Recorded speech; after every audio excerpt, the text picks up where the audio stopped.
2 ditë pas çeljes zyrtarisht fushatës elektorale, liderët e partive kryesore në vend, kryesocialisti Edi Rama dhe kryetari i Partisë Demokratike Sali Berisha, nisën betejën e tyre për votën e diasporës. Të dy politikanët ndodhen sot në Itali, i cili është vendi ku janë regjistruar më shumë shqiptarë për të votuar në 11 maj. 91.000 qytetarë shqiptarë me banim në shtetin fqinj do të votojnë për parlamentin e ardhshëm. Kryeministri Edi Rama do ta zhvillojë takimin e tij në Milano, ndërsa kryetari i Partisë Demokratike Sali Berisha do të takojë shqiptarët në Brescia. Për shqiptarët që jetojnë jashtë vendit, procesi i votimit nis javën e ardhshme, pasi diaspora që ndodhet në Greqi e Itali do të marrë që nesër fletën e votimit nëpërmjet postës. Ndaj PSOE-PD po përpiqen që në këto orë të fundit, para se diaspora të votojë, të bindin shqiptarët që jetojnë jashtë vendit për të marrë mbështetjen e tyre.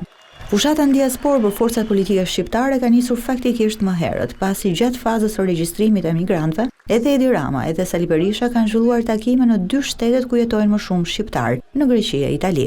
Në zgjedhjet e 11 maj, shqiptarët që jetojnë jashtë vendit do të votojnë për herë të parë. 246.000 qytetarë shqiptarë që jetojnë në më shumë se 85 shtete të botës do të marrin fletën e votimit brenda pak ditësh për të shprehur vullnetin e tyre se cila parti duhet të drejtojë vendin në 4 vitet e ardhshme. Komisioni Qendror i Zgjedhjeve ka këshilluar emigrantët ta plotësojnë fletën e votimit brenda 3 ditëve e ta nisin nëpërmjet postës në mënyrë që vota e tyre të mbrijë në kohë në Shqipëri, pasi çdo zarf që arrin në vendin ton pas orës 19 të datës 11 maj nuk do të numërohet.